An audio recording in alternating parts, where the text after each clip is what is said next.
James Webb just measured a black hole at 50 million times the mass of our Sun, before its own galaxy existed to hold it. Astronomers filed the data quietly, no press conference, just silence and the numbers. Because if a black hole can exist before the thing it's supposed to live inside, then the order you were taught, the order that built everything, including you, is wrong. This isn't speculation, it's a measurement. The object is called Abell 2744 QS01. Webb captured it during a routine deep field survey, the kind astronomers run every few months. They were mapping distant galaxies, cataloguing them one by one, the way they've done for decades, filling in a chart that was supposed to be finished by now. This one looked ordinary at first, a faint point of light, buried deep in the data, easy to miss on a first pass. Then they measured its mass. 50 million suns, compressed into a single point smaller than our solar system.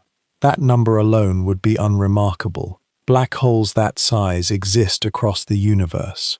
Astronomers catalogue them constantly, without controversy, without a second look, and move on to the next entry in the survey. 50 million solar masses, in isolation, is a Tuesday. It's the context around the number that turned this into something else entirely.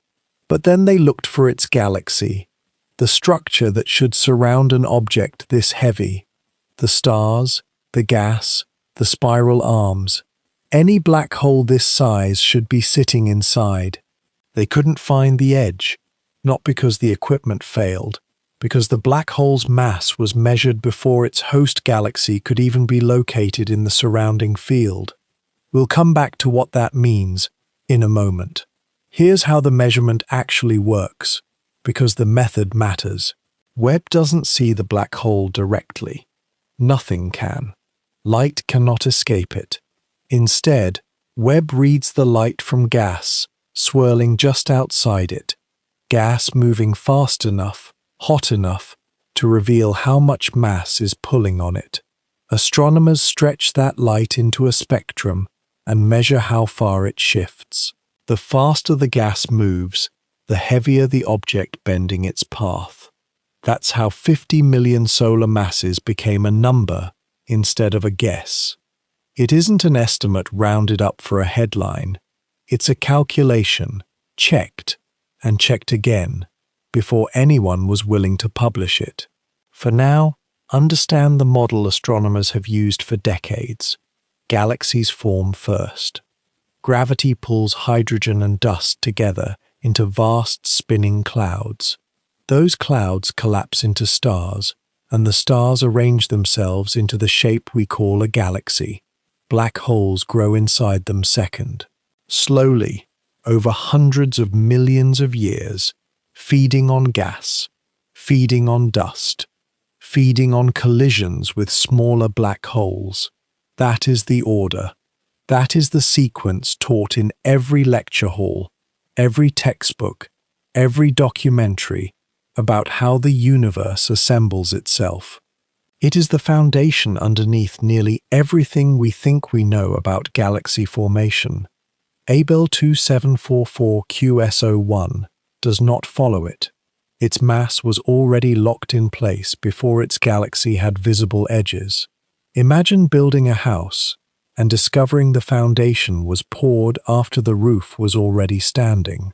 Here's what that looks like in scale you can actually feel. Your solar system is 4.6 billion years old. Compress that entire span into a single human heartbeat. One beat and nothing more. This black hole was already 50 million suns heavy, almost 3 heartbeats before that beat even started. 3 heartbeats before the thing meant to contain it existed at all, not 3 seconds. 3 heartbeats, measured against the entire lifespan of everything you have ever known. Astronomers now think the sequence may be inverted entirely. The black hole came first, the galaxy built around it afterward, like a shell forming around a seed that was already sitting there in the dark. If that's true, the black hole isn't a passenger riding inside its galaxy. It's the reason the galaxy exists at all. So how does a black hole get that heavy that fast? The standard model gives one path, and only one. A massive star burns through its fuel. It collapses under its own weight.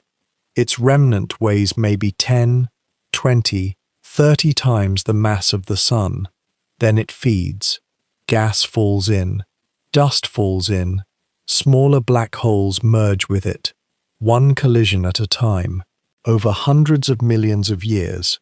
Slowly, patiently, it grows. That path cannot produce 50 million solar masses before a galaxy even exists to feed it. There isn't enough time. There isn't enough surrounding material for a young black hole to consume, not starting from a single dying star, not under any version of the standard model. So how do you explain a black hole this heavy, this early? There's only one answer that fits the timeline. It didn't start as a star.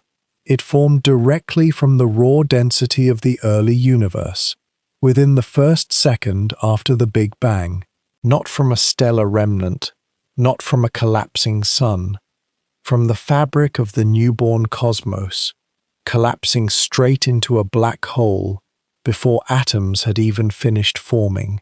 Astronomers have a term for that, a primordial black hole, not born from anything that came before it.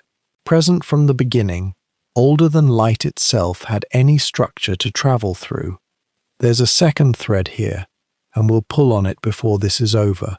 If black holes can form directly from the early universe, without a star, without a galaxy, without anything to feed on first, then the smallest black holes in that population may still be out there, drifting, never once merging with a galaxy, never once being counted, undetected, not because they're too far away, but because nobody built a model that expected to look for them.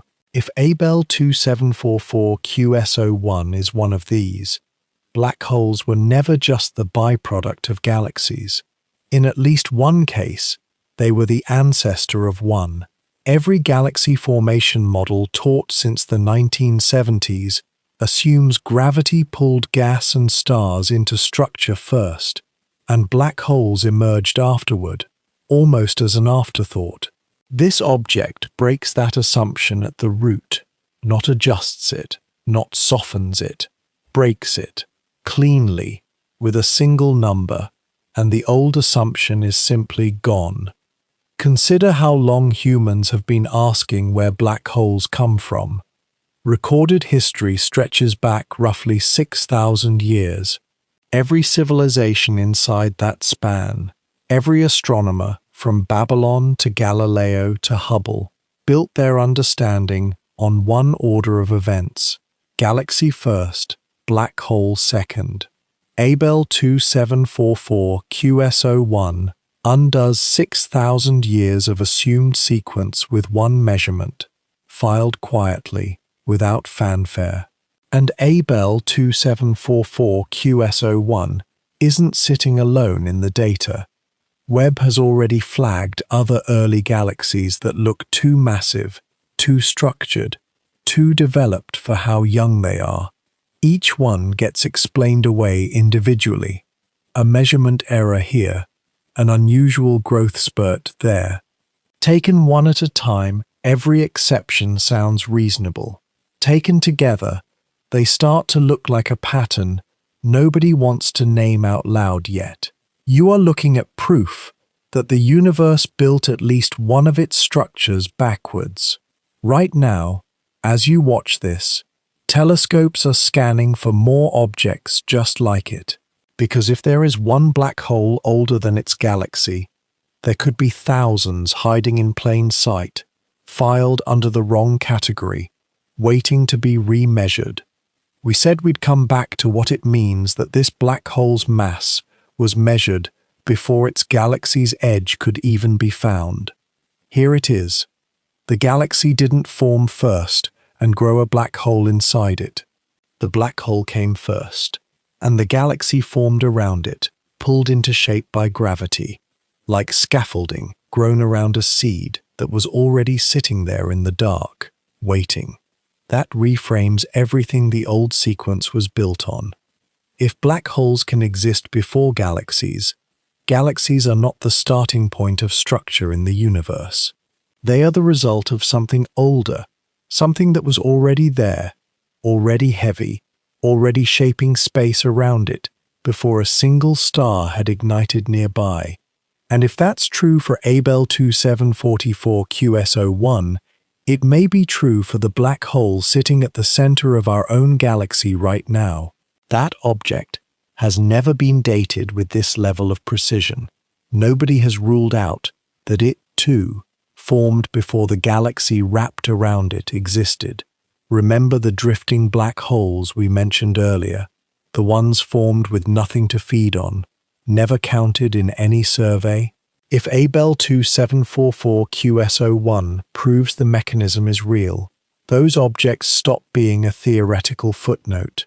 They become a population astronomers now have to go looking for, scattered through the dark places between galaxies, invisible until something like Webb happens to catch the right gas, glowing at the right angle. That search hasn't started yet. For now, all we have is the one measured case, sitting in the data, waiting to be joined by others. Think about what you were taught the day you first learned about black holes. A star dies, it's dead, and gravity wins. A black hole is born from the wreckage. That story may only hold for some of them. For at least one object Webb has now measured, the black hole came first, and the wreckage came after, in the shape of an entire galaxy. If the foundation of galaxy formation is wrong for one object, the whole model resting on top of it becomes suspect. Not disproven entirely, suspect, which for a model treated as settled science for 50 years might be worse.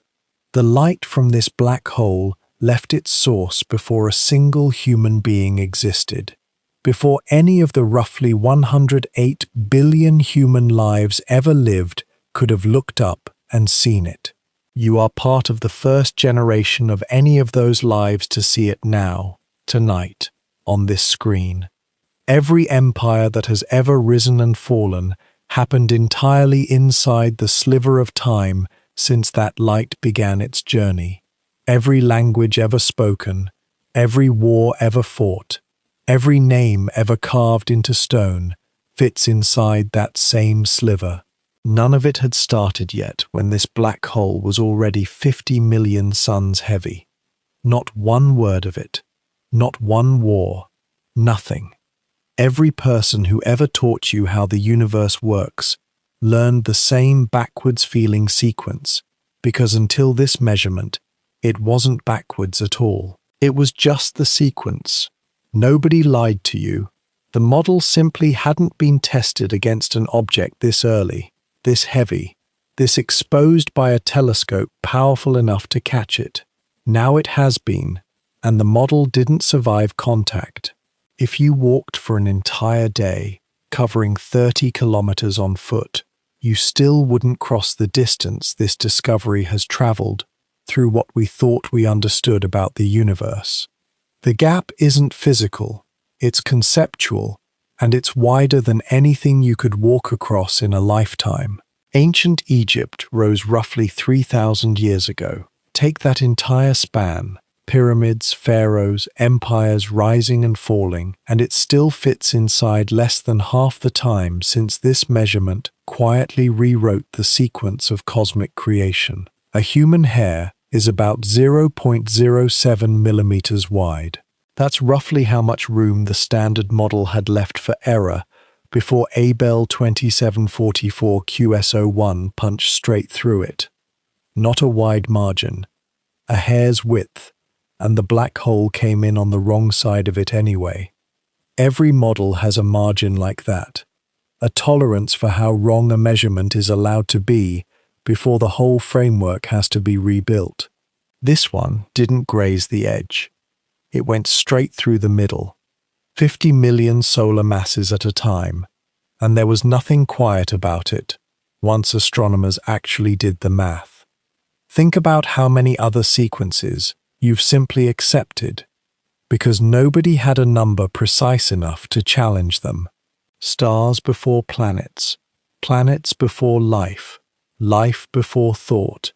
Each one feels obvious until someone points a strong enough instrument at the one exception that breaks the chain. Abel 2744 QS01 is that exception, for exactly one link in exactly one chain. But it proves the chain can break. That's the part that should stay with you long after this video ends. Not the number itself, but the fact that a number this specific was enough to undo an assumption this old.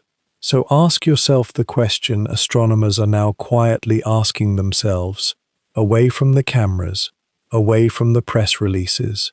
If a black hole can exist before its own galaxy, what else did we assume comes first that actually doesn't?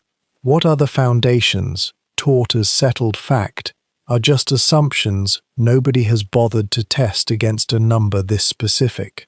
How many more of them are sitting in a data set right now, waiting for someone to point a strong enough instrument in the right direction? If this black hole existed before its own galaxy did, then what does that mean for the idea that anything has to come first? Leave your answer below, because whatever you believe, the universe is under no obligation to agree.